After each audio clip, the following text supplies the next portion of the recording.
voudrais d'abord indiquer que faire de la politique, c'est apporter des solutions aux problèmes de ses concitoyens.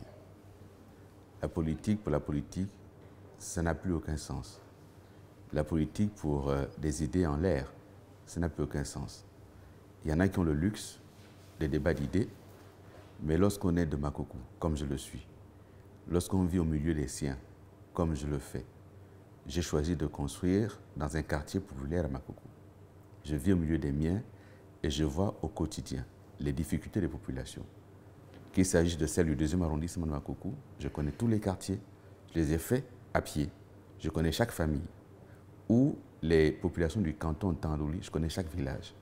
Les convictions des uns des autres ne peuvent pas se résumer à des débats politiciens. Il faut donc arriver à apporter des solutions concrètes aux problèmes des populations. Mais ces solutions, ce n'est pas apporter quelques dons. Ce n'est pas venir et résoudre des problèmes et s'en aller. C'est de se dire, on se pose un peu, on se met à l'écoute des populations. Que veulent-elles? Que désirent-elles? Et comment est-ce qu'on apporte des solutions? Donc l'idée de la coopérative, elle est née d'abord d'un temps d'écoute. Je me suis mis à l'écoute des populations. Vous avez des mamans qui veulent faire du commerce. Elles veulent juste vendre des légumes au marché. Il leur manque le minimum pour acheter des légumes. 20 000, 30 000, 40 000. Lorsqu'on s'engage en politique et qu'on s'engage dans une campagne, on fait beaucoup de dépenses autour des goodies et des gadgets de campagne. Mais lorsque l'on évalue ce que l'on dépense pour une campagne électorale par rapport aux besoins réels des populations, il y a des choix à faire. Et nous avons fait le choix de nous attaquer aux besoins des populations et d'essayer d'apporter des solutions en faisant en sorte que cette coopérative, premièrement, identifie les porteurs de projets. C'est la première étape. Cette étape a déjà eu lieu. 9000 fiches ont été signées. Plus de 300 porteurs de projets ont été identifiés. Et les 300 projets sont aujourd'hui répertoriés dans les secteurs de l'agriculture, de l'élevage, la coiffure, la couture, le petit commerce.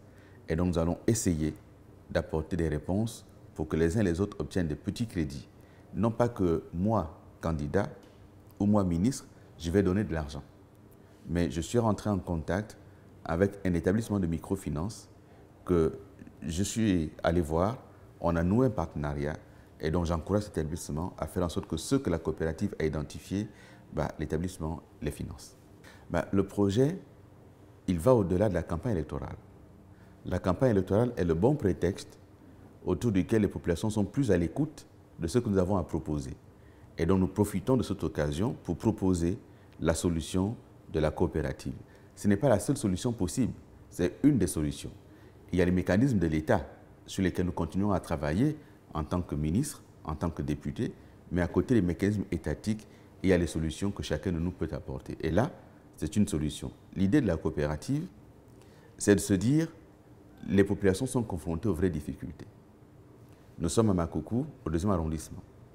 Le siège s'étend jusqu'au canton de Tandouli, au village de Ntsenkele, à 50 km d'ici. Celui qui vit à Ntsenkele a besoin parfois d'acheter du sucre, d'acheter du lait, d'acheter quelques boîtes de conserve, de l'huile, ou même du pétrole. Se pose le problème de transport. Comment fait-il pour venir jusqu'à Makoko? Et donc, la coopérative va avoir des tricycles pour pouvoir alimenter des épiceries au niveau du village, donc des formes d'épicerie communautaires, de sorte qu'on puisse avoir à Ntsenkele quelque chose qu'on pourrait avoir à Makoko sans le coût du transport. C'est la contribution de la coopérative. Le matin, les gens ont besoin d'acheter du pain. La coopérative, à travers les tricycles, va aider à aller dans les villages pour que les gens puissent acheter du pain. Mais également, si quelqu'un a un souci la nuit, veut venir à l'hôpital, il n'y a aucune voiture, aucun taxi, la coopérative peut aider à amener quelqu'un à l'hôpital. Donc c'est un ensemble de choses qui visent à répondre de manière spécifique et concrète aux besoins des populations.